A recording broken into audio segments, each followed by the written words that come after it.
Ladies and gentlemen, welcome to the Korner Booth Podcast. It's episode 319. Oh, it's a beautiful day. NFL draft preview start today. The combine is Thursday. The dead zone of sports headlines is almost over. The Packers helped us fix that today. We'll talk about that in a little bit. Obviously, my Miami hat, we're talking some NFL combines, NFL quarterbacks today, actually, excuse me. NFL quarterbacks, it's the first edition of our draft preview. We are going to tell you who our ones, our twos are. It's Warden Sanders. Let's get that out there. But 3 through 5 gets really interesting. Also, I'm going to crap on every NFL guy who's telling me that a certain national championship winning quarterback should belong in your top 5 quarterbacks because he does not. I watched 20 minutes of tape on him again after I watched a bunch of his games this year, and Nate witnessed me question my existence by trying to understand how professional stuff this guy was NFL draft ready. Anyway, we're going to get into that, a bunch of stuff more. I want to bring in my co-host, obviously, Mr. Matt Ordazzo. Matty, how you doing, bud? Good. It's always a positive day when the Jets aren't in the news for anything negative. They're really not talked about at all, which is great. It's really just the Yankees that I don't know what's going on with Stan's elbows, but other than that, everything's great time in the world of Matt. Well, when you've been playing whack-a-mole of baseball for 15 years, your NFL career, your baseball career, when you literally swing like you're trying to take a lumberjack tree, and you're trying to swing an axe through it, your elbows are going to hurt after a while. The amount of torque he generates, it's probably the same thing out with Tiger Woods, where his arm is just so cooked at this point. What are you supposed to do? Yeah, maybe if he bent his elbows when he swung, I don't know. But that man is stiff when he swings. Stiff as a board. Who's not stiff and who's ready to go? Ladies and gentlemen, our producer, Big Bad Nate. Hello. Hope you guys do well. Is it a Black Panther shirt there, kid? Wakanda forever. I can't do it. I'm sorry. I'm not African enough. I'm not going to say what that made me think of just now. Oh, my Lord. We'll say it all. You can say it. I don't know what you're going to say, but hope you guys are well, man. Happy Monday to y'all. Excited for today. Like Matt, my team isn't in the headlines as much either, which is good signs. The A's tied. Well, your team apparently is not Stafford. We had a 3-run sacrifice fly yesterday. It was great. Said your team is one of those teams that I guess are interested in Stafford, but he wants $50 million a year. Does he understand he's not even a top 10 quarterback anymore? If he is, he's like 10. If he's is he an upgrade for us? Yes. Yes. Again, Nate, you and me are upgrades. Is it a lot different than getting a 40-year-old quarterback off an Achilles injury? Yes. Very much different. Yes, he still has like 2 years left until he's probably. I'm saying 1. I think if Stafford goes to New York, it's a one and done shot. Yeah, I think he's just gonna go there to keep breaking records and just have a good time. He knows he's not gonna win a Super Bowl there, but he thinks he's like, hell, I'm gonna have some fun. My wife loves the big market, because she's got a podcast, every little thing that happens in their house. I swear to God, I would have censored that podcast if I was Matt Stafford. The thing about the trying to get with the backup quarterback to make him jealous, I'm like, honey, some things you don't tell on live. All right, come on. Exactly. Hey, Kylie Kelsey's podcast is pretty good. I think it was at number one at one point. Yeah, it's the name. I honestly don't care. I love the Kelseys. They're royalty to the Eagles. I love Jason. I love his network show. Why I loved Kelsey, and I'm going to say this right now. Why I loved Kelsey is because she really tried to sell the whole. I'm just a normal woman. I have a husband who's famous. I just want to raise my girls and have fun. Now she's got a pocket of all me stuff.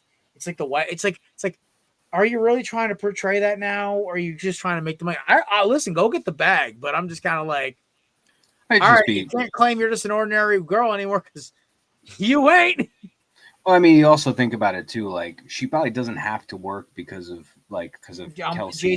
Jason made decent money as a center. So she's probably comfortably able to stay home and be with the kids and take care of them while he does his thing. So maybe this is like a hobby for her, something to do in her spare time. That's how this started. I was like, this was a hobby for me when this started. Now, like, this is getting real. It's crazy, but I am excited. I cannot wait to talk quarterbacks today, boys, but we do have to talk about one thing first, and that is the Green Bay Packers.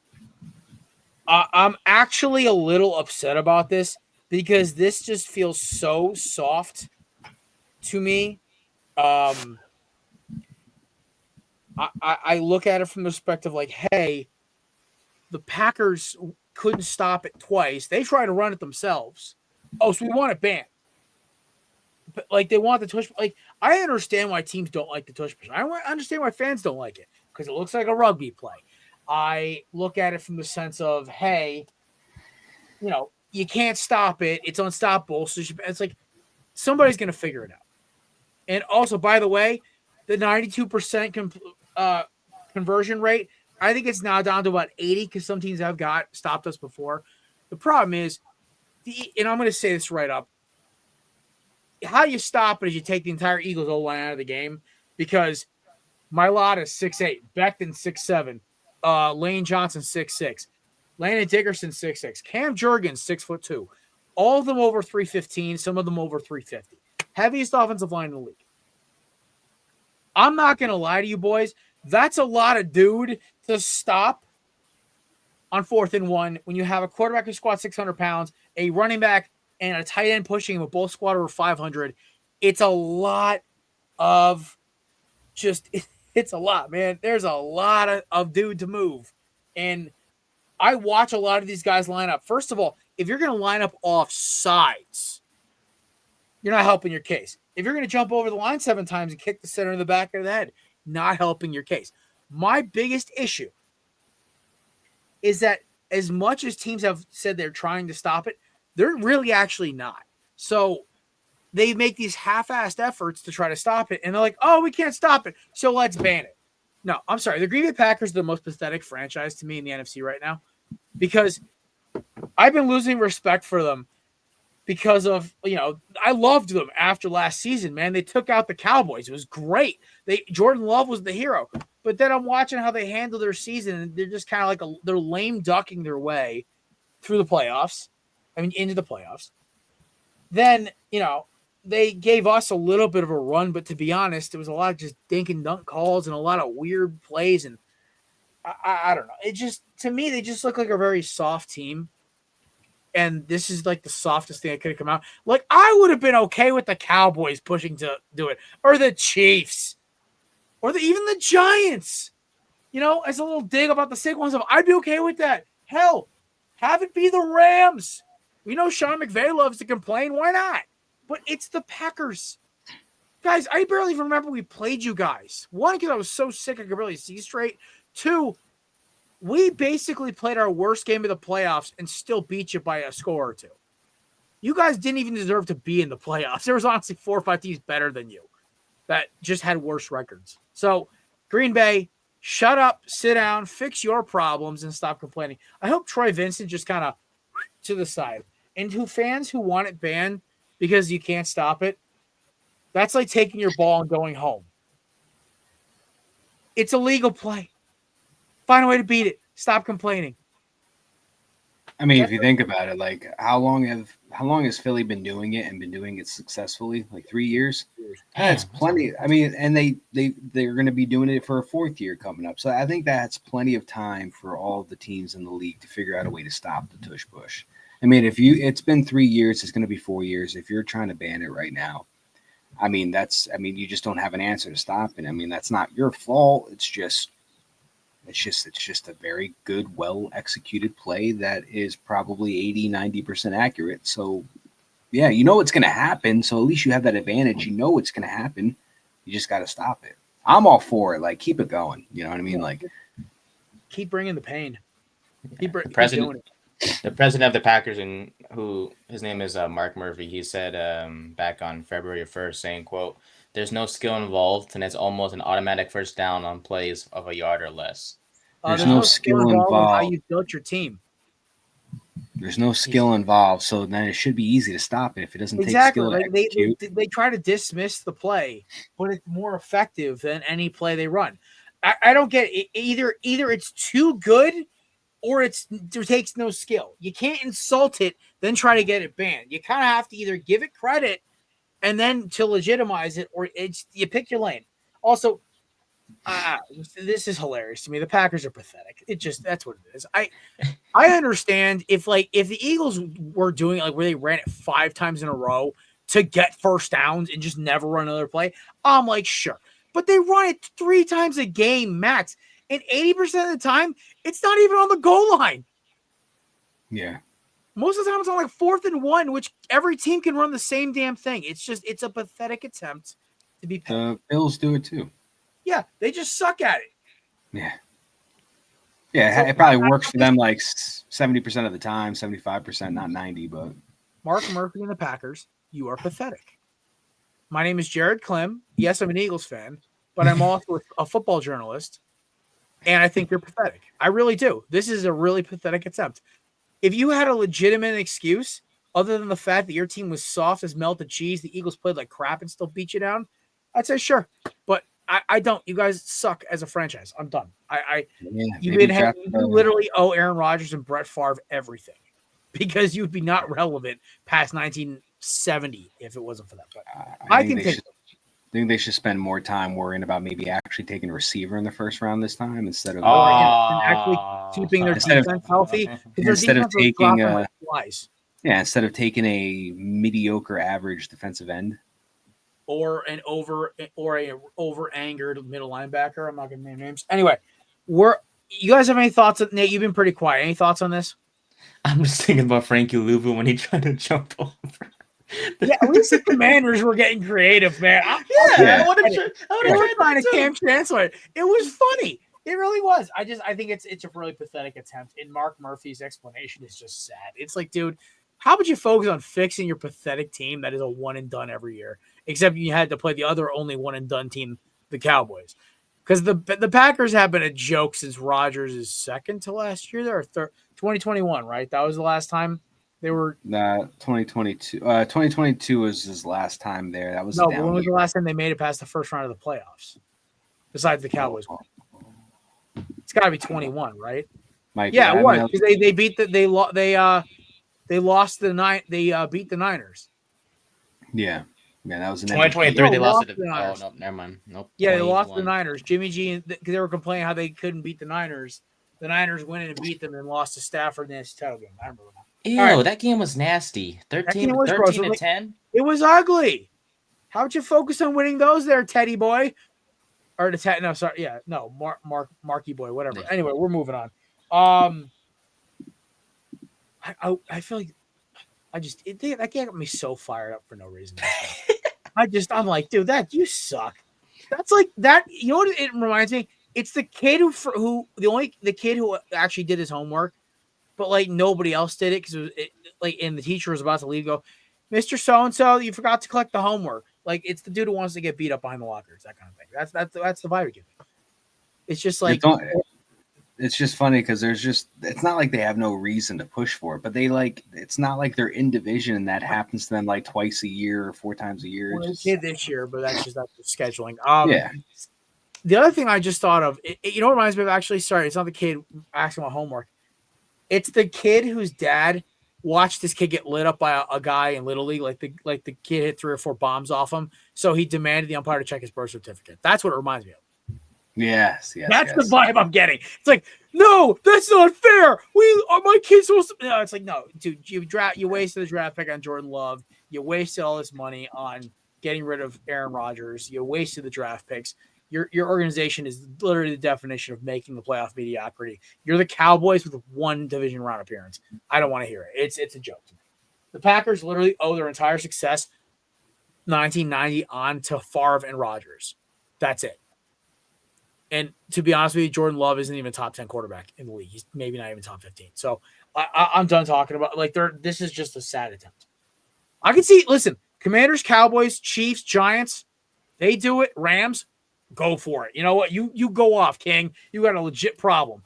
But it's like, y'all just suck. It's kind of pathetic, but whatever. Now, if I'm Nick Sirianni, I'm making a point where it's like, I'm totally making a point this whenever year. we play the Packers, we're doing it at least twice a game. We're not gonna talk about Steve Smith today, correct? Steve. Oh, I thought we were not gonna talk about Terrell Suggs. Threatened Starbucks. Yeah, T Sizzle threatened the Starbucks guy, telling him he's going to beat his ass or F and kill him or whatever the hell he was going to say. And he was brandishing a weapon.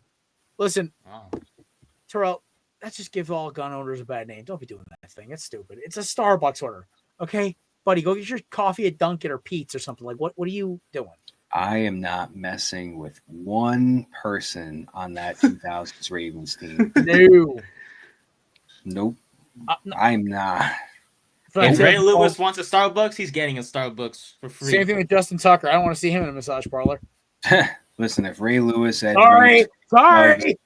Courtney Upshaw, allegedly, he says it's completely false. And honestly, the fact that we haven't heard anything about it since gets me a little skeptical. So I want to see more stuff about it, but it doesn't sound right.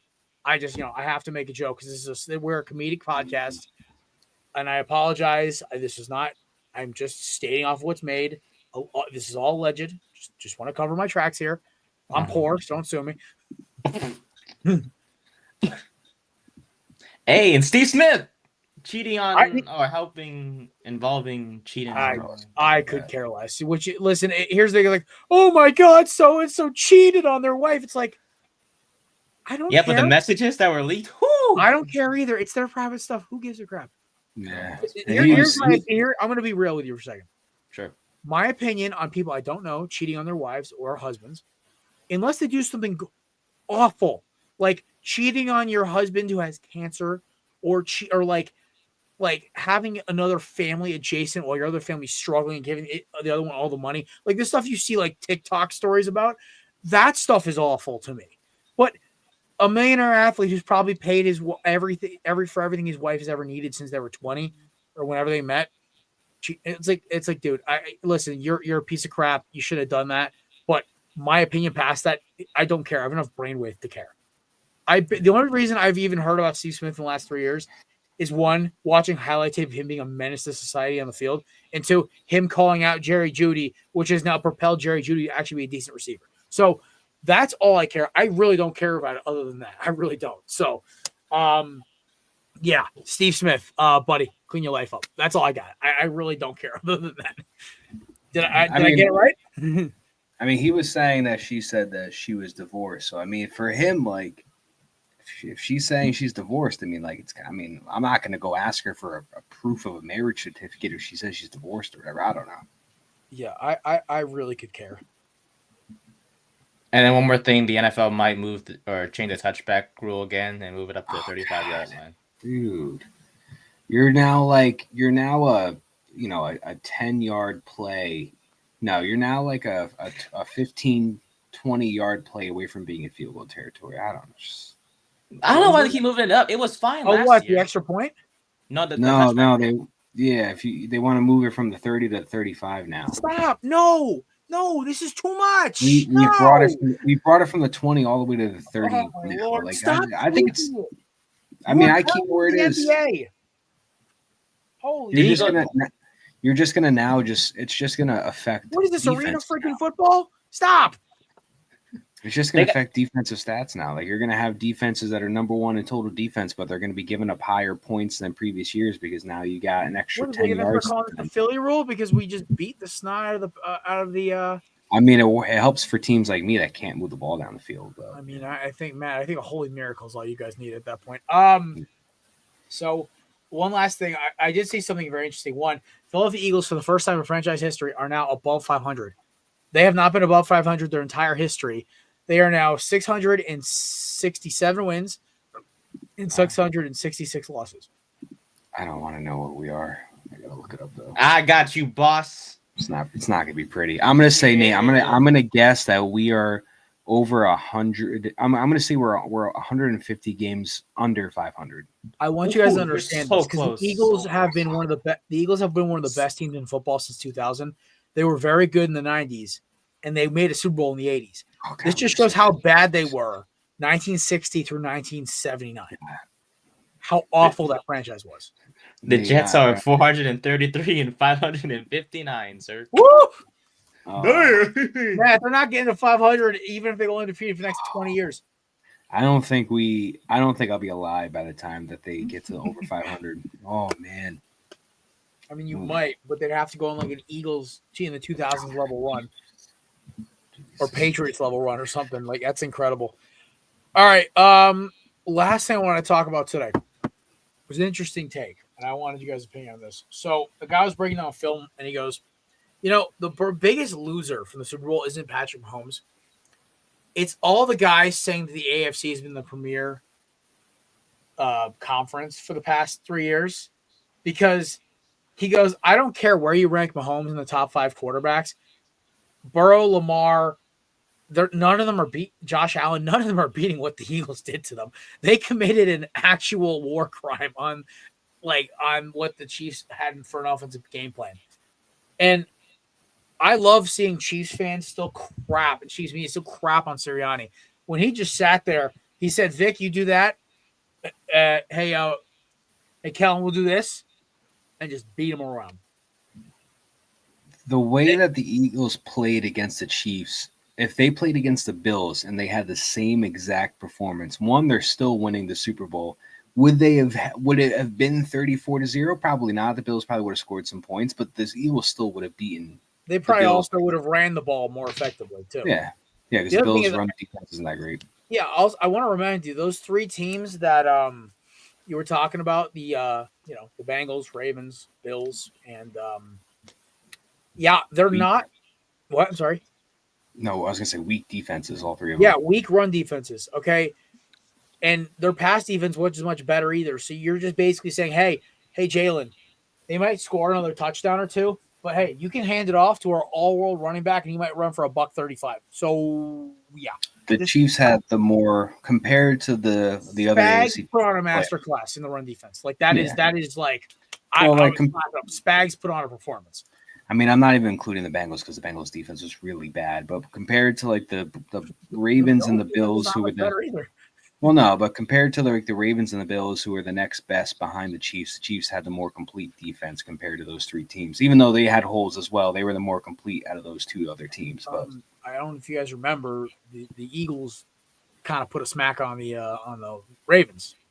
Oh yeah. And the Eagles with no running game in the pouring rain beat the Bills in overtime. Let's be honest, Jalen Hurts beat the Bills in that game. That was a Jalen Hurts masterclass in that game. So I respectfully want to tell you, that team was going to beat line up any other team in that Super Bowl from the AFC, they were going to kill them. The Chiefs did their best. Their offense just could not get anything going because Vic Fangio should be carried around Broad Street in a chair because this dude is killing it. So, all right. You guys ready to talk to quarterbacks? Oh, yes, I'm ready. Yeah. Woo-hoo! All right, so I got to get some off my chest first. So I talked about it already. I don't get the Will Howard love. Listen, I understand. He played great in the playoff. Okay? He was great. Sensationally. But I'm really sitting there trying to understand because I'm not seeing anything more than a glorified, solid college QB, which there's nothing wrong with that. There has been 1,000 of them in history, and most of them go on to become great NFL backups. But I don't see how any of us should even put him remotely higher than the 4th round. I don't. I have him right now as my 8th ranked quarterback. After that, there's nothing. I have the kid out of Louisville ahead of him, then Ewers, and then my sleeper, and then my 5. What bothers me about Ewers is he really should go back to college. Somebody's going to draft him on name alone, and it's going to be awful. Because he needs to sit back, almost kind of like what Drew Lock did, where he has to sit behind somebody. He should not go in. He needs to heal up and improve on a lot of stuff from pocket and everything else. But I don't want to talk about Quinn Ewers anymore. Because I want to talk about my sleeper. My sleeper is the reason this team didn't go to the college football playoff. My sleeper was kicked out of Ohio State and blamed for all their problems. Even though if he stayed, that team probably runs the table, goes undefeated, and is considered one of the greatest college football teams of all time. That man is Kyle McCord. My notes on him were actually the most vague out of all of them because my respect for this man is unbridled. I was blown away. I wrote, simply put, he's a great passer. Mechanics, he's fluid, hits every throw, his anticipation is there. It's not elite, but he can be. This is a guy almost kind of like a Dak, maybe, or I'm trying to think of other late round quarterbacks who like sat a year, came in. That's kind of my vibe with McCord. He may be able to come in and like kind of as a backup and like learn and then get a shot later down the road. But he kind of just very quick, snappy. Everything's there. Arm strength there. He can beat you by himself because he goes on runs of just he can't miss. Some of the made in my last big one is he made ridiculous improvements from year to year, from Syracuse to Ohio State to Syracuse. There's 3 things I don't like. Limited sample size. He was average at Ohio State. He was incredible at Syracuse. I want to see him back up against higher competition. I understand why people are skeptical. 2, a lot of his throws, especially even against Miami, were jump balls against a bad secondary. Miami secondary is awful, but a lot of them were like jump ball, physicality only throws. He's not going to get that advantage in the NFL as much. That I said 2. That's basically I don't really have 2. I combined 2 of them. So Kyle McCord's my sleeper. Number 5, I have Jalen Milroe. For the simple reason, he's a damn freak. Speed, power, arm strength. He is a freak of nature. Very similar to Anthony Richardson. I think he's a little faster. I don't think he has as good of an arm. Distance-wise, velocity, I think he has it. Raw talent. Insane raw talent. Like, I see flashes where the kid is hitting a seam route or a back shoulder corner or even like a comeback route to the sideline where he's just ripping it and it's on the money. And his anticipation's not awful. He sees the plays opening up. It's just not every play. What's killing him, though, and these are my cons, is no rhythm, and he has a very raw mechanics. One thing I got to shout out to Kirk Beckert on YouTube because he saw this too while I was going through and comparing tape on people. One thing I noticed, he stands very square to the line of scrimmage. I'm not a fan of that for quarterbacks. I like a little slantiness because you got to move, turn, rotate, and throw. There's a lot of extra steps involved. If you're standing square like this, you have to do all that extra movement. Unless you're just running a draw, there's no reason to be square to the line of scrimmage for the quarterback. But other than that, I think he can be a great project guy down the line. That's why he's number 4. Number 4 is the guy I think the Raiders should take in the second round. That's Dillon Gabriel out of Oregon. Wow. I am calling him Lefty Russ because that is who he reminds me of. Without the mobility isn't as much there with Russ, where Russ more of an escape artist.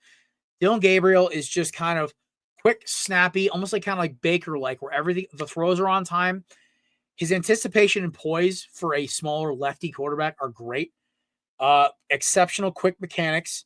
Arm strength is there, especially for an undersized guy. Very good arm strength.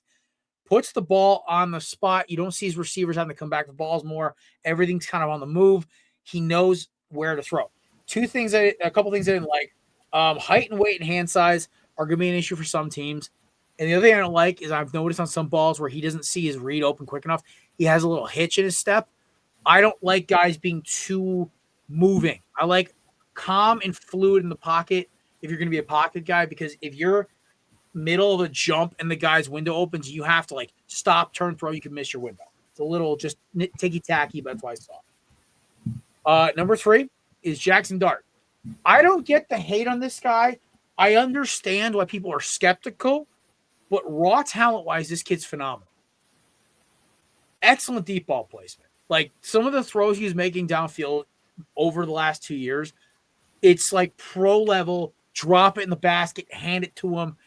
Like the best thing I could say to it was like very like Jalen Hurts level to AJ Brown, where the ball is only where AJ can catch it. That was him on a lot of his deep balls. It was very good. Absolute rocket launcher when he actually believes in his arm. When he steps into it, the kid can throw it. There's no issue with hitting any throw on the field. The mechanics are very quick. Everything's out. He can make decisions fast, like a lot of 5 receiver sets in Lane Kiffin's offense. He's able to sit up, turn, move, quick, balls out. There's not a lot of like long motions. A couple things I don't like. Lane Kiffin's systems can sometimes cover up quarterback deficiencies. We've seen it before. He doesn't trust his arm, and I gotta throw a nod out to the Draft Network because they caught this, and I started watching. So I think I was watching his LSU game tape back. This is where I saw a lot of his issues was against LSU. I think you guys beat him, right? Mm-hmm. Yeah. He wasn't trusting his arm. He wasn't stepping the throws. A couple of balls were underthrown. For a guy who has that good of an arm, has that much arm strength, he should have to step into it, let it rip. And last but not least, issues sensing pressure, especially against man coverage, really bugged me. So he's not seeing routes, and it was a specific play against LSU. Ironically, that game was probably my most favorite one to watch to look for flaws.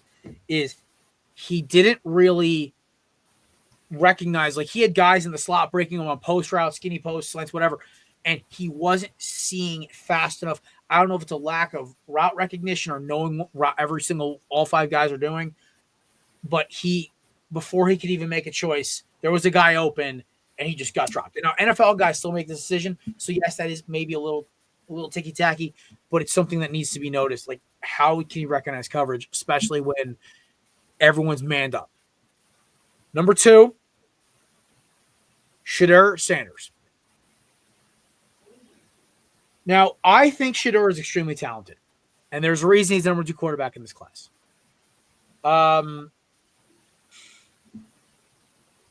Great escapability. Like, I am very impressed. He is never dead in a play.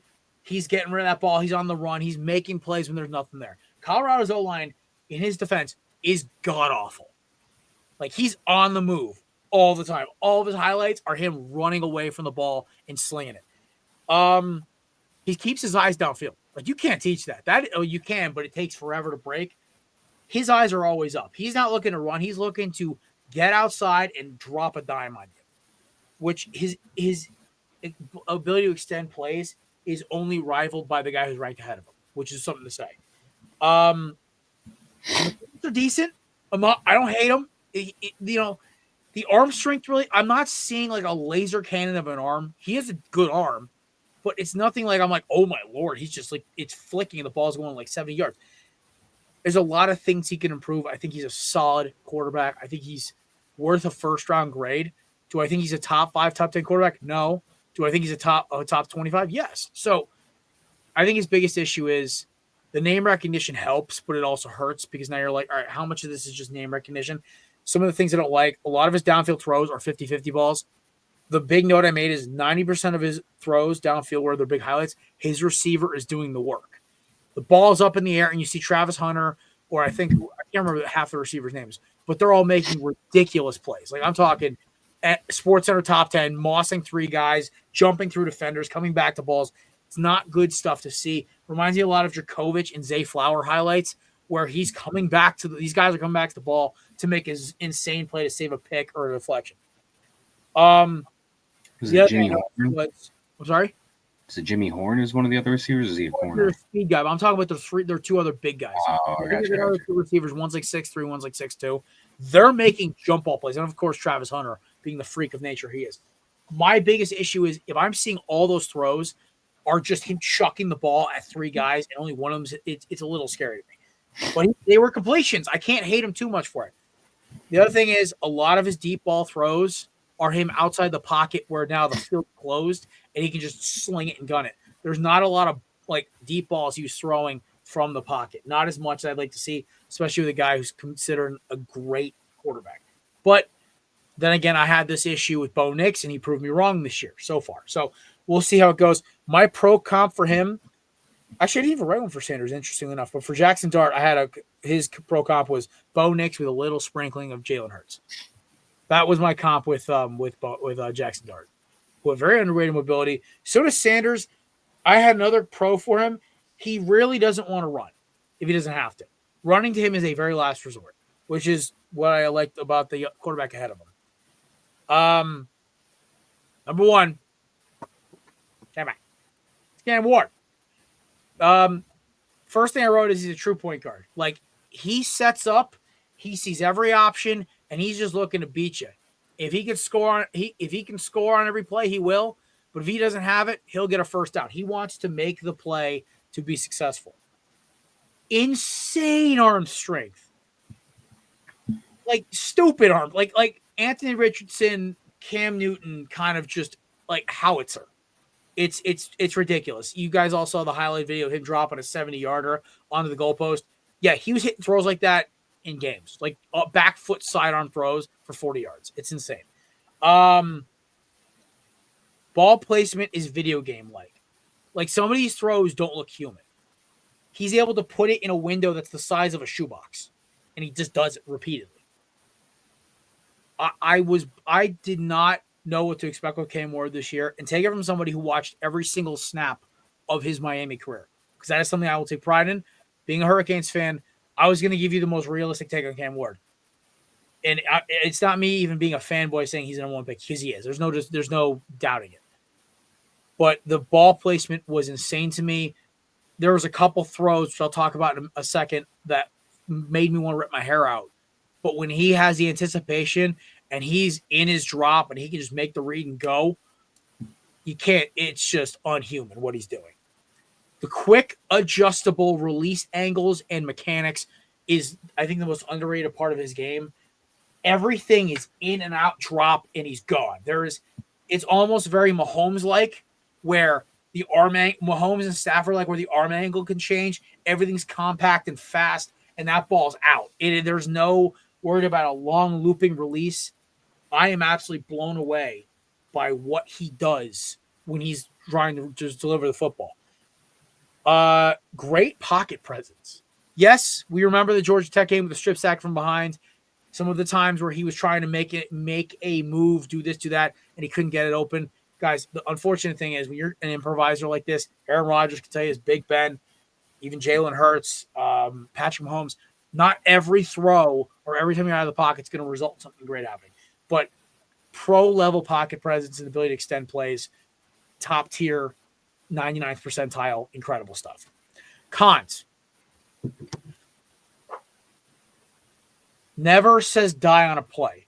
And this is something that a lot of younger quarterbacks I've seen issues with. I've been covering the draft now for almost 8 years. I started doing draft previews when I was in college. Dude, he does not let plays die. He'll scramble, run off for 45 minutes, and try to make something happen. Sometimes you just got to chuck the ball away, dude. It's a couple of the interceptions. The crossbody throws are awful. Yes, he's hit one or two of them, but there was a pick six, I believe it was against Cal, where I thought the game was over. But him using his mobility, his leadership, and everything else, and it's sensation. It's he was able to overcome it. But dude, the crossbody throws and the never saying die on a play, and sometimes holding the ball a little loose in the pocket, yikes. Last thing I will say, out of all these the last two quarterbacks, the one thing I do admire about Sanders and I admire about Ward, they were both like the team leaders. These guys believe in themselves. They believe in their talent, and their teams rallied around them. They were leaders. They were alpha dogs. So whichever two teams these guys go to, their best fits to me, Ward's best fit is either the Titans, the Jets, or the Raiders, where Sanders' best fit, I do believe, is the Raiders as well. I could also see him going to like the Cowboys being interesting, him sitting behind Dak for a few years. They're willing to trade up. I also do like Sanders going. Did I say Jets or Giants for him? Matt. You said Jets for Ward. You didn't say anything for Sanders. Okay. About Jets, Jets, and Giants were my two, and then also I do like him going to possibly the Cowboys or the Raiders. So I don't think him going to the Titans is good. I think the Titans need a guy who's just going to be able to just get that ball downfield in a hurry, and Ward is very good at that. They have a lot of weapons there, so he'll put up points. They're not gonna beat everyone, but I think if Cam Ward goes to Las Vegas with Chip Kelly, they might put up 45 a game. They might still go 7-8, but they're going to that offense will be incredible. Same thing in Tennessee. I think with the amount of weapons they have, they'll score points fast. I'm not sure. New York, I think the problem is Cam Ward is used to having a decent O-line. Shedeur is not. Shedeur, I think, is better in that aspect for New York because he can improvise, he can get out, he can move. He knows what it's like to have no time. So I think he'll get used to it. Also, the Giants will obviously make adjustments to their offensive line this year, but I think Sanders is the best for them. But yeah, that is my quarterback top 5. I'm sorry I ranted so much about Cam Ward. I am a firm believer in his abilities. Maddie, who is your sleeper? So my sleeper, my honorable mention QB, It's a guy that I was actually high on this season in the beginning, and even towards the end, rooting for him to try and squeak into that championship game. But I got Quinn Ewers on my list as an honorable mention.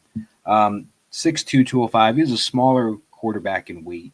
And I do have some concerns because we did see he did get hurt a little bit this season, and his play did kind of decline. The Georgia game specifically. Yeah. After he got injured, his play declined a little bit. So I do have some concerns if he's going to be able to take some big hits from some of the bigger defensive linemen in this league. Just to name a few: Quinnen Williams, Dexter Lawrence, Jordan Davis, Jalen Carter. I have some concerns if he's going to be able to take those hits from them, sustain that health. But he's got a quick release. He's good pocket mobility, and he has consistent accuracy. Defenders, but some cons maybe. Defenders were able to figure him out a little bit. Stares down his first reads a lot, needs improvement in footwork, and I believe he's a project quarterback. I think he would benefit from sitting behind, like, let's say he went to Dallas because he's a Texas guy from school. Dallas is picking later. Maybe they take a flyer on him. I think he'd benefit from sitting behind Dak Prescott for like a year or two, just to name an example. Or even Cooper Rush. Yeah. But I mean, if I saw Bleacher Report compared him to like an Andy Dalton, which I think makes sense. I mean, you could say Carson Palmer too. I would say Dalton. Let's just stay with Dalton. He doesn't have Palmer's arm strength. That's why I think they made the perfect. All right, so going into my top 5 list, number 5, we have a very similar list except for number 4. But number 5, I have Jalen Milroe, 6'2", 225. Every quarterback in this class is pretty much a good size quarterback. They're all just about 6'2", and they're all in the 220s. Gabriel. Yeah, that's Gabriel. I mean, he's 6'2", 225. He's solid frame. I think he will be a star. But he does have all the tools and the flashes and the potential that you need to be a star. He's got good size and he's not undersized. I think he's a true wild card, like you were mentioning. I think he's got the potential to be like a Mike Vick or Lamar Jackson. I think he has that potential to raise his game to that level. But also he's got a floor of being like a freshman year Bryce Young if he goes to the wrong team and he starts day one. He's got all the traits. I think he'd be a great fit in Dallas too, where he's just if they don't move off from Dak. Well, he's got all the traits. He's got the size, he's got speed, he's got the arm. He can make plays with both his arms and his legs. He's got everything that you would want in a franchise quarterback in the modern day, just with the mobility and the arm strength. In my opinion, I don't think he's going to be a day one starter. I think if you put him in the right system to learn, he has potential to be very good. He's got a 6.14 draft grade, which displays that he's a good backup with potential for starting capability one day. Like you said, he's very raw, and he's got a lot to learn. Would have benefited from another year in college, maybe. I believe he threw 5 touchdowns to 10 interceptions in his 2024 SEC play. Right now, I'd probably give him a ceiling comparison of maybe like a Kyler Murray with a floor of, like I said, a freshman year Bryce Young. If he goes to the wrong franchise, they put him in day one, terrible coaching.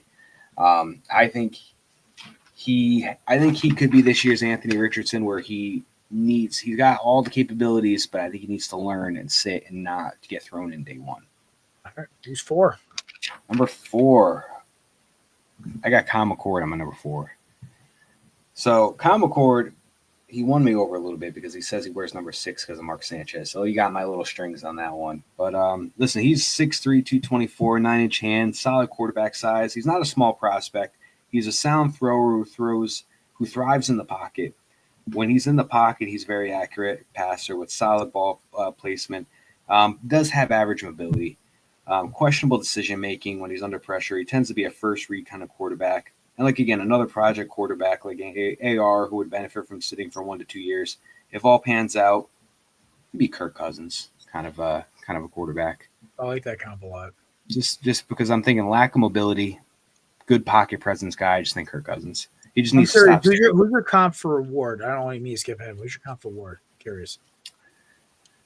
I was kind of going back and forth between maybe a more mobile AR, like as an Aaron Rodgers, possibly like a Josh Allen, not in the sense of size, but in the fact of accuracy, arm strength, can run the ball a lot too. I said Big Ben meets Pat Mahomes. Yeah, see, I think I compared him to big, like even a Cam Newton. I think people forget like he can run the ball, so that's why I didn't really He look just at doesn't big. want to. He's worse. He's worse than Sanders. He if he's happy, he doesn't have to move at all.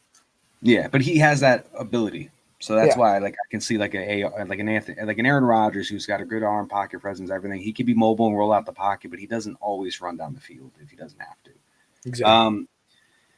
Number 3, I got Mr. Jackson Dart, 6'2", 226. He's got 35 starts under his belt. I do like him a lot. Do I want him at 7? I think that's high. I wouldn't be like upset, but I don't think he makes it out of the 20s. I'd let him go. I'd let him go in the 20s. I think he's a first round grade, honestly. Yeah, I don't necessarily. I think if he makes it, if he gets towards the end of the top 10, I think somebody's going to trade up for him. I don't think he goes to the end of the first round. But he leaves the SEC after 3 years with 50 or more touchdowns, and he has thrown interceptions. He's the youngest of the quarterback prospects.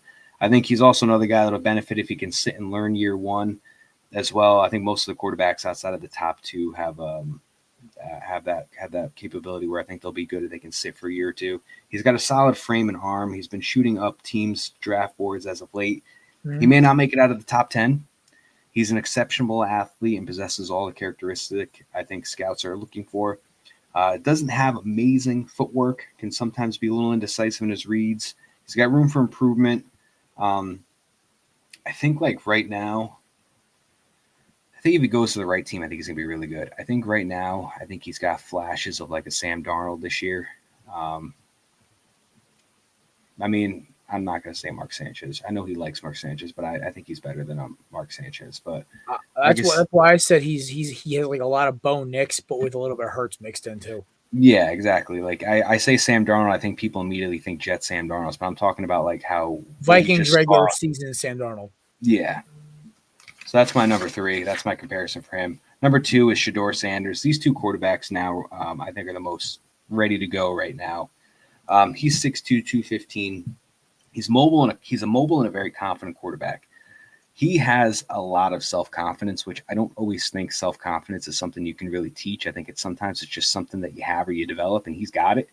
And that is definitely a very strong skill to possess to be successful, just not even as a quarterback, but in life. But it's he's composed in the pocket. And he's patient with allowing routes and plays to develop. When he's got a clean pocket, he's a very good accuracy. Looks more for the big plays, though, sometimes. Likes to be a flashy kind of a quarterback rather than making maybe the correct plays. He looks to make something happen and force stuff down the field. I have some maturity concerns just from, just some of the things that have gone on this last season, especially when I think it was Colorado State. He refused to shake the kid's hand because he said he was talking smack about him online, which, like, listen, also, I get it. But, like, the thing with Cam Newton didn't look great either. Yeah, so like I have some little bit of maturity concerns with him. But he takes the sack a lot of times instead of throwing the ball away too is a big thing. Comparing him, I could see him opening up his NFL rookie year with I think he's got the potential to be like a CJ Stroud. I said a more mobile Geno. Yeah. But I mean, like, I'm talking like this year, CJ Stroud. Like, I said that was his career uptick for me. That's why I think I think he's Seahawks, with less deep ball, more mobility. I think it depends on where he goes. Like, like you said, I think he'd work well with the Raiders. I think he would also work well with the Giants. I think maybe even the Jets. With the Jets have a pretty solid offensive line right now, so he's going to have a little more time back there, but. I think he's the second best quarterback in this draft. I think he's extremely talented quarterback. I think he's ready to go. I think he's also just, like I said, a quarterback where if he goes to the right system, like the Raiders or the Cowboys or even like Jets or Giants, I think he'll be well.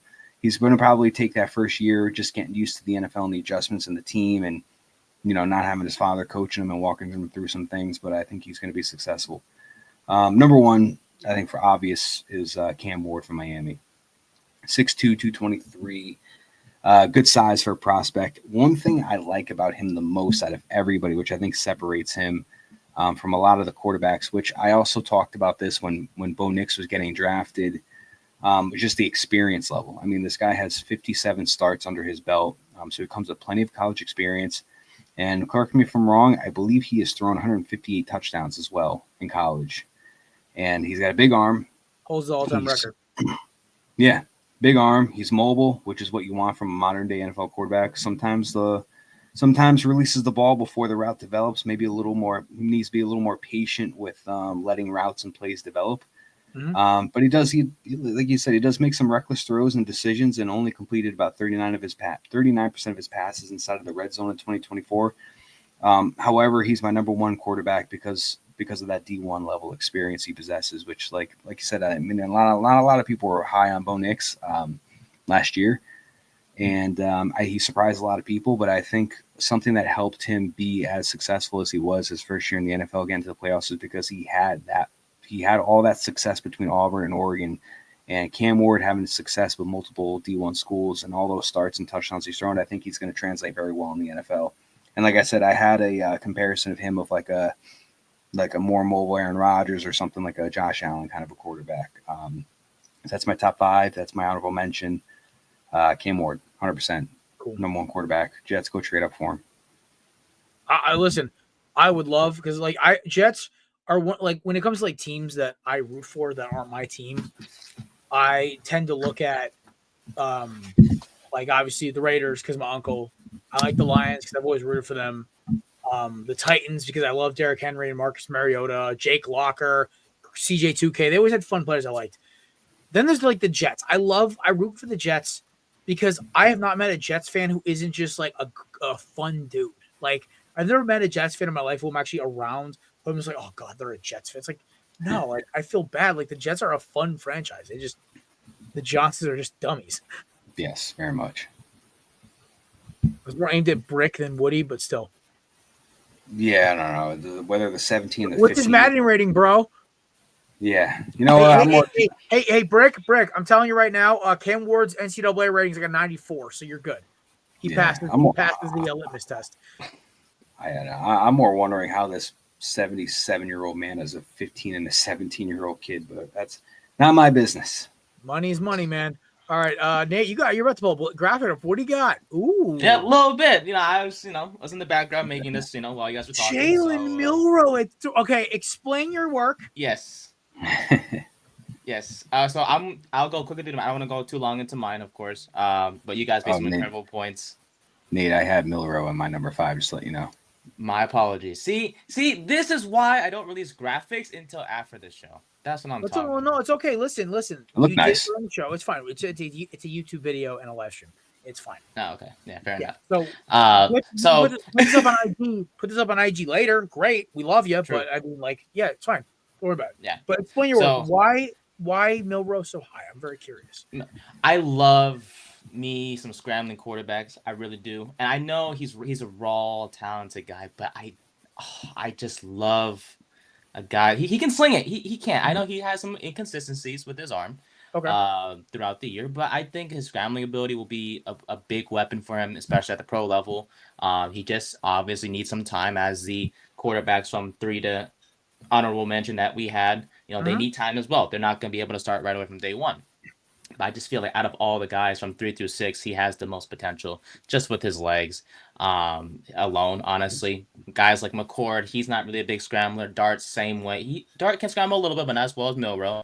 And then you have Gabriel Dart's as well. I hope he runs a 40 because he actually is fast. Yeah, he's deceptively fast. Like he's like high 4.6, 4.7 runner, like Carson Wentz almost. I'm like, ooh. Oh, yeah. That's who I think. He reminds me of like young, like 2016 Carson Wentz. Like I'm like, oh, like watching Jackson Dart. That's what I thought of. Like not MVP Wentz, but like rookie year Wentz. That's who he kind of reminds me of. Yeah, I feel it. I think No, you're good. It was a good point you made. But with Milroe, it's just he's like super athletic. Has a strong arm when we've seen it, throughout the season. Has a strong arm. There's times where he can manipulate defenders with his eyes, and obviously that's a good thing for quarterbacks in all sorts of ways. And he's a great leader as well. He's a leader that you can. Pull your graphic back up. It's fine. Just gotta clarify that Matt switched up Gabriel and Milroe. But other than that, but you have Ward Sanders too, obviously going with the. Yes, I know my guy. I know my Giants won't be able to get Ward for sure. Which it's fine. Like I love Ward. He's I a mean, really there good is a quarterback. chance because the Titans could shock everyone and take Abdul Carter for no reason, or take Travis Hunter. According to, I think Bucky Brooks had that one. I'm like, why? Why would you waste a pick on Hunter? I think Hunter's a great player. It's like, why would you waste that? Okay, so Well, yeah, if he's gonna be a corner, then I don't think he shouldn't be the one overall. I think if he's receiver, he's got a little more value. Mm-hmm. I think with Hunter, it's like you bring him in, but you obviously need to set your expectations as to like you're not going to be like, oh, he's receiver number one and corner number one. Like he's not. And you guys have said it multiple times throughout the year. He's not like a dominant guy at each. He can play both, which he's is fantastic. Explosive at receiver, but like he's a decent corner. He's a freak athlete. It's just like there's not enough to me on tape where I'm like when I watched. I mean, we'll go into this more obviously in a few weeks when we do receivers and corners because we'll have to talk Travis Hunter in 2 different shows. Correct. So but I think is it safe to agree? I don't mean to interrupt you, boss, but is it safe to say we don't have him at 1 for each position? No, at number 1. Okay. If you have him above Tate McMillan as your number 1 receiver, you have not watched enough tape. He's a good one. Tate McMillan I love him. is maybe the best 6'4 plus receiver I've seen come out of the draft since Megatron. I am blown away by everything he does. Mm-hmm. The Patriots better jump for him. For sure. Was Julio 6'3"? He's still 6'3", right? So I didn't want to make a bombastic claim. But like you're talking about big body guys, like Tate's pro comp to me is AJ Green. Ooh, that's a name. A more fluid AJ Green. Like he's way too nimble for 6'5". The problem is with Ward, I'd almost put the kid Burton out of Texas over him for reliability. But Hunter has so much explosiveness. He's got such good ball skills. I just worry about his physicality as a corner. There's a whole different thing I can go into. But so you agree with me on keep McCord up there. We have basically the same 6 guys. You just rearranged your order a little bit. Yeah, I like McCord at 3, Dart at 4. Solid numbers in the SEC. He's a good quarterback. I wouldn't mind my team taking him in the late rounds if he's the guy I could see the Mariners taking a swing at. Yeah, never mind. I won't go into it. We are on the Belly Up Facebook. Do not be saying what you're thinking. I know. We'll talk about it off air for sure. But I love McCord. ACC. He broke the ACC record for a single season in passing yards, and for him to go from Ohio State to Syracuse and put the numbers he's had, and Syracuse their receiver room isn't that like eye popping. So for him to put those type of numbers up, definitely impressive there. Gabriel at 6. He was a Heisman candidate. He's a lefty quarterback. He can sling it, which is really good. So I love it. My guy Sanders, always loved him from the beginning. I love his name. I know his daddy and all the issues there, that teams have concerns about, but he knows how to win. He's a good leader. I feel like, in my opinion, and he's dealt with a lot of offensive line issues during his time as a Buffalo, but he's my number 2 guy. I really hope he. If I was a betting man, which I am, there's about an 80% chance that Shedeur Sanders is wearing Giants blue by the end of the night draft day. And he will finally be the first jersey I've bought in 3 years. The last jersey I bought was Kayvon Thibodeau. I haven't bought a jersey since. So Cam Ward would be the first non-Eagles jersey I would consider buying. Really? Yeah, I might just buy his college jersey though, because I don't have it. All I have is, a Tennessee. Titans jerseys are clean. If it was like an Oilers one, that'd be cool. You look good in Titans blue, boss. Just not Cleveland brown. I just don't see. I would never wear a Browns jersey. No. And also, but he could go there too. Also, I think the Browns have to. I think the Browns need to trade back. I really think they do. I think so too. I think they need to trade back and get as many draft picks and as many cheap guys as they can get, because right now they cut their lawn snapper, who played 157 straight games for them. They cut Juan Thornhill, but it was shout out to our boy Max Lobes leads, put up a video of Thornhill barely jogging after a defender. A receiver who just scored, and I'm laughing. I'm like, damn, he is bad. And I'm like, but the Browns got so many other issues. They shouldn't take a quarterback this year. The Browns should go get Cousins and then try to go get some bodies and maybe go get Honestly, the Browns should go get a guy like Milroe in the second round or third round. That's what they should do. They should trade back, get in like the middle of the second round, first round. Go get a guy like I think what is it? Is it Mikael Jackson out of Georgia? Is that the kid's name? Edge rusher. Williams, Mikael Williams. Mikael Williams, sorry, wrong Bulldog. Yeah, so Mikael Williams, go get a guy like him in the 20s. See if you can maybe try to get send him to Philadelphia. Send Garrett to Philadelphia or Detroit or Buffalo. Go get their first rounder. Get young guys. Get the culture change. Keep Jerry Jeudy. Get this turned around. You can do that with a Kirk Cousins or a Kenny Pickett or one of these guys who needs a second chance. I think Pickett proved he's an NFL starter in Philadelphia. He's a good enough quarterback to start. Hell, Daniel Jones is honestly a starter with a decent offensive line. I wouldn't say in Cleveland. I would say if you put him in Los Angeles Chargers or Rams as a bridge guy, they win 8 games. I think Jones is better off staying in Minnesota. I think he's going Jones should go to the XFL. He'd be the best quarterback in the damn league. I'd watch that. I would too.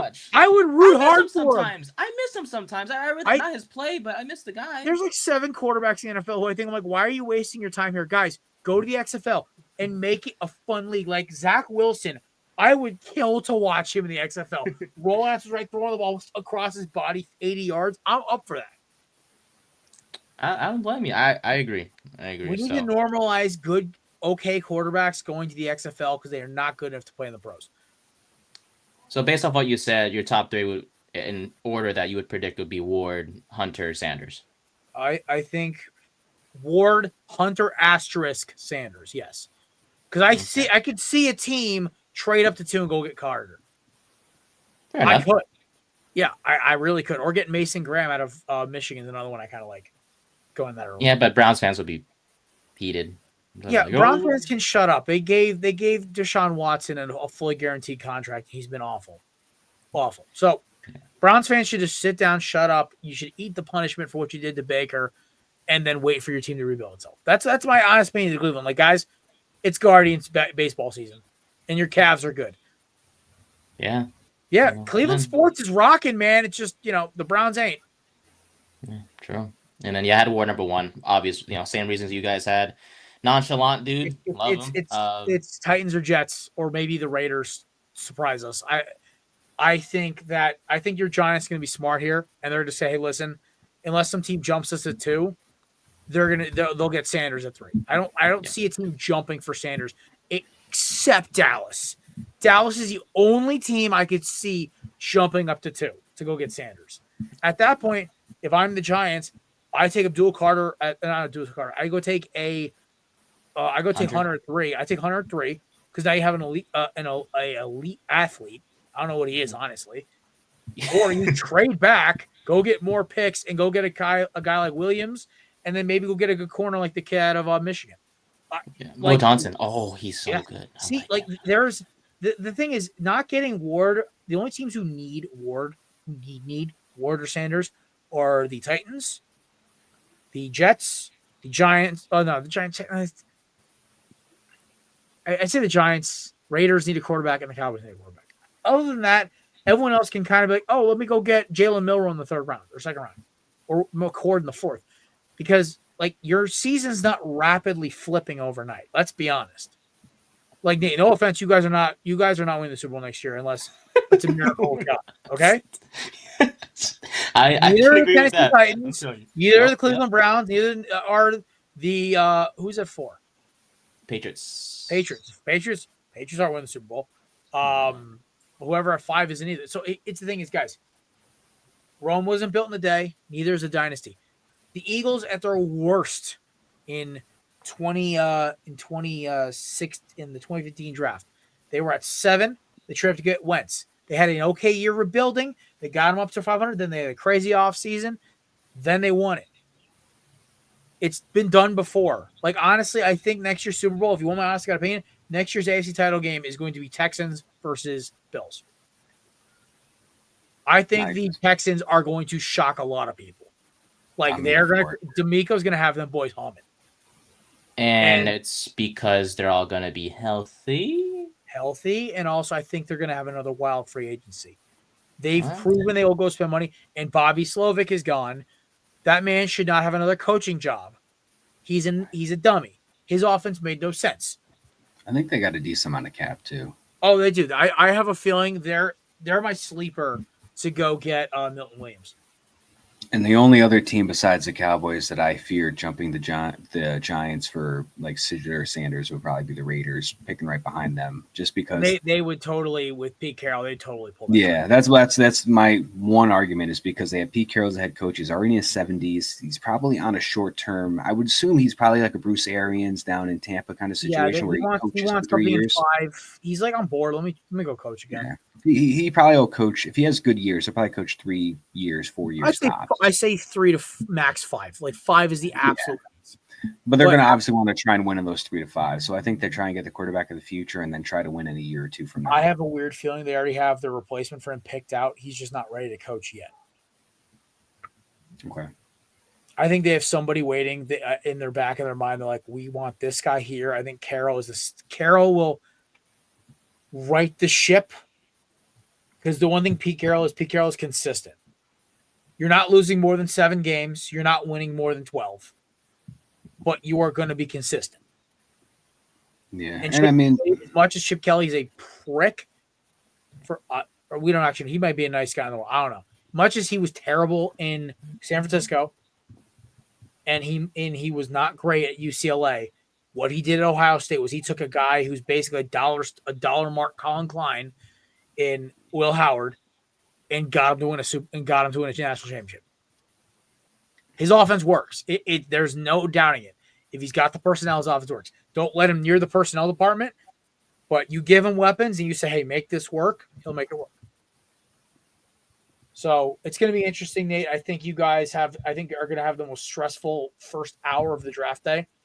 But once you guys get to 3, I think just in case, let's say it goes Ward, then Sanders 1-2.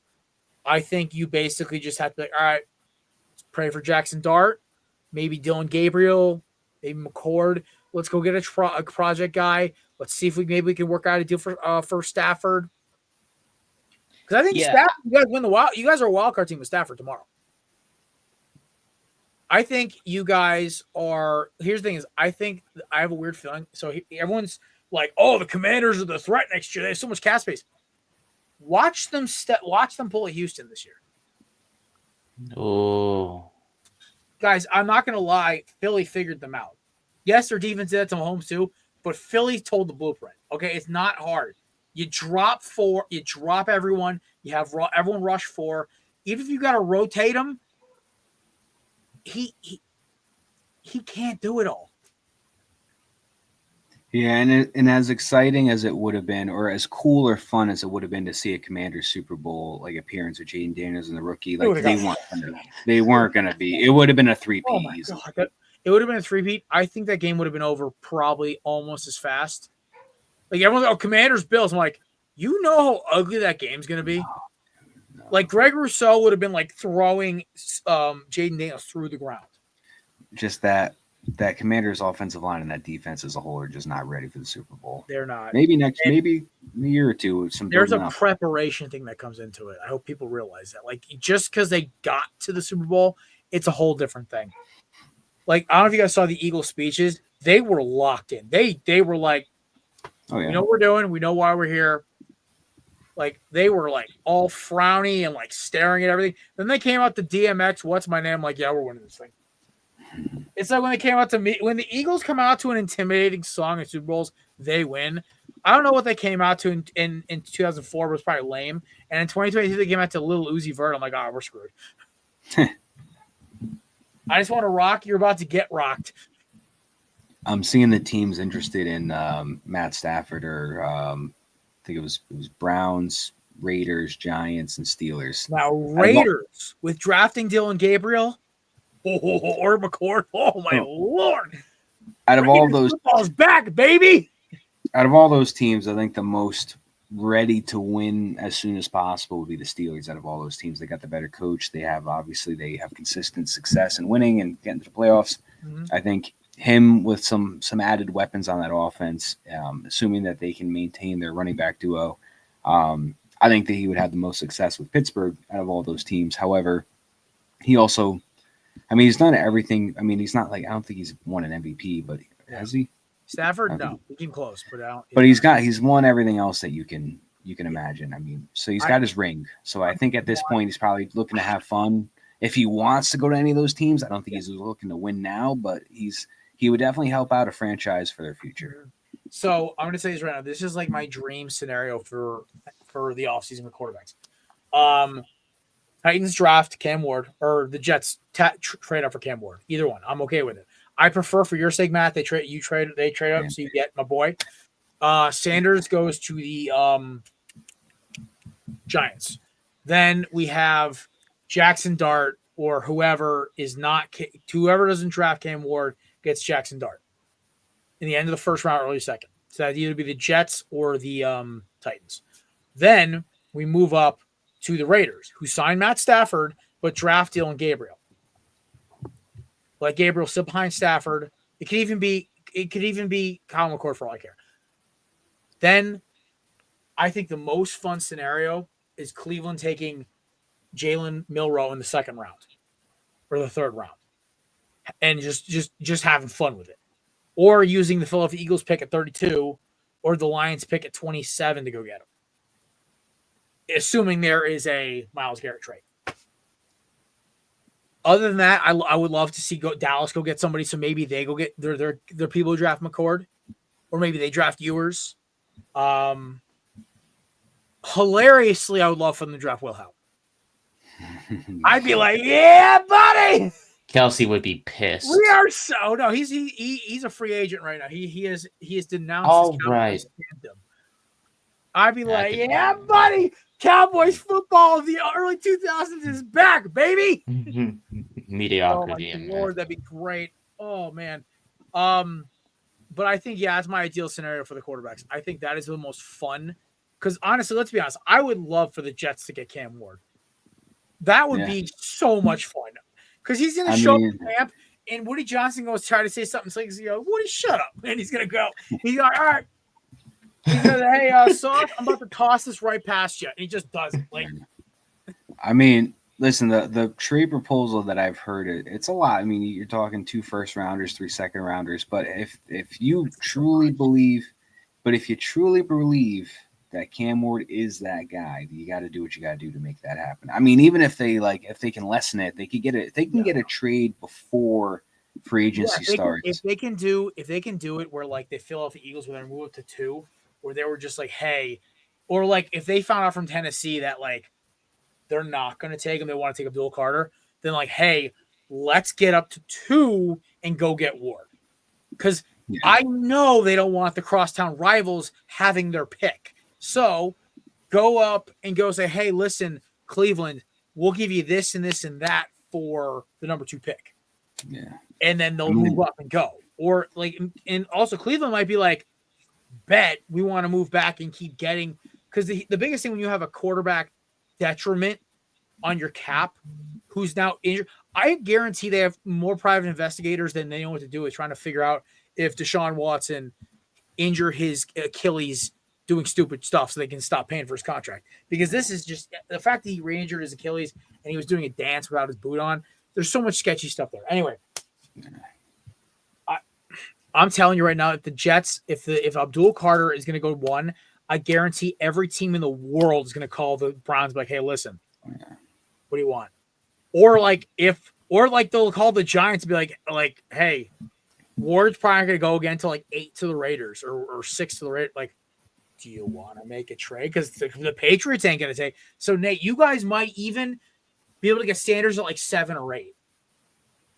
If I wouldn't risk it, though. I don't want to risk it. The Titans could throw the entire draft into a tailspin if they do this. So that's what I'm saying. It's going to be so weird. I think the combine is going to be crazy. I think Cam Ward has cemented himself in the combine, because if he just throws, he's going to look great. And now that Abdul Carter's not running or doing any combine drills, he's just killed the number 1 draft spot. I don't care. Gronk, I think, did he bench with like a busted shoulder? Or was that Hernandez? It was Hernandez. That's Hernandez. It was Hernandez. And he put up good numbers at the combine. So it's what he did afterward aside, it was a good thing for him. So I hate when guys who have potentially be a number 1 pick skip the combine. Because didn't Clowney run like a 4.5 while he was still kind of like 50-50 about and it cemented him as number 1. I want to see guys do it. It's cool to see it. I know it got Wentz up to number 1 because originally it was supposed to be Paxton Lynch was supposed to be the number 2 quarterback. Yeah, I was praying. God bless you, Carson. You saved us a lot of heartache. All right. Well, boys, I think that wraps up for today. Of course, our draft preview series is presented by the amazing people at Righteous Felon Beef Jerky. Promo code BELLYUP for 15% off at checkout. Amazing flavors, like, of course, the Maryland crab. You have the bootleg and barbecue. And, of course, one of my favorites, the BEC, the bourbon infused. Awesome stuff. Matt is a fiend for this stuff. I am as well. It's so good. They sell it at my Stop and Shop and my gas station house. I can't escape it even if I wanted to. So way to go, guys. Way to make it big time. Best beef jerky around. Also, our other sponsors, like our opening headlines, are sponsored by our friends over at Candidates. Promo code BELLYUP20 for 20% off your purchase at checkout. Check out their 5X strength pouches. I am a fan, of course, of the original wintergreen and cool mint because of my dipping heritage. But also check out other flavors like the apple, the blue raspberry, and I believe they have a rocket pop right now, which is interesting tasting, but it's very good. And, of course, last but not least, SeatGeek, the best ticketing app on the planet. Promo code BELLYUPSports at checkout for $20 off your first purchase. Remember, your first. But the prices are still great either way. Smokes Ticketmaster by a mile. Check them out. SeatGeek.com, promo code BELLYUPSports. Ladies and gentlemen, this has been the Korner Booth Podcast, episode 319. You can't beat it, so you want to ban it. That was a shout-out to those lame Green Bay Packers. I want to give 2 little shout-outs here before we go today. One to our boy Kevin. He's officially married. Congrats to him and the missus. They got married on Saturday. It was a great ceremony. Me, former co-host Pat, and a few other friends were there. It was a great time. Anytime I get to wear a pair of Air Jordan 11s with a suit is always a good time. I also want to give a little special shout-out to a buddy of mine. I will not say his name because of what he's going to do. He is going in serving our nation's military. This dude is like a brother to me. I wish him nothing but best of luck. To him, his wife, his family, I am praying for you every day. You guys are great people and treated me like family the past couple of years. And to my boy, you know who I'm talking about. Love you, buddy. Best of luck in basic and selection, and we are very proud of you. And that's it. Ladies and gentlemen, appreciate you stopping by. Thursday show coming out. We have Subi is back. And now I'm going to leak it now. Subi is back. He is coming back this week. Subi Knows is officially on the docket. We're going to talk about college basketball as we get closer and closer to March Madness, where we will all lose our money trying to gamble on upsets. Ladies and gentlemen, this has been the Korner Booth Podcast. We'll be having a great day. Shows dropping, I believe, either tonight at midnight or tomorrow morning early. We'll figure that out. We'll let you know. Other than that, live show, like the actual recorded podcast, will be up, I think, sometime tonight, probably sometime before 10 or 11. And other than that, we'll see you Thursday for the live show. Then the fun starts. We get baseball previews next week. Then we get NFL free agency the week after. And then I turn 30. Scary. Old. Nate, you're fired. I know. Back in the box, Nate. Ladies and gentlemen, this has been the Korner Booth Podcast. Peace.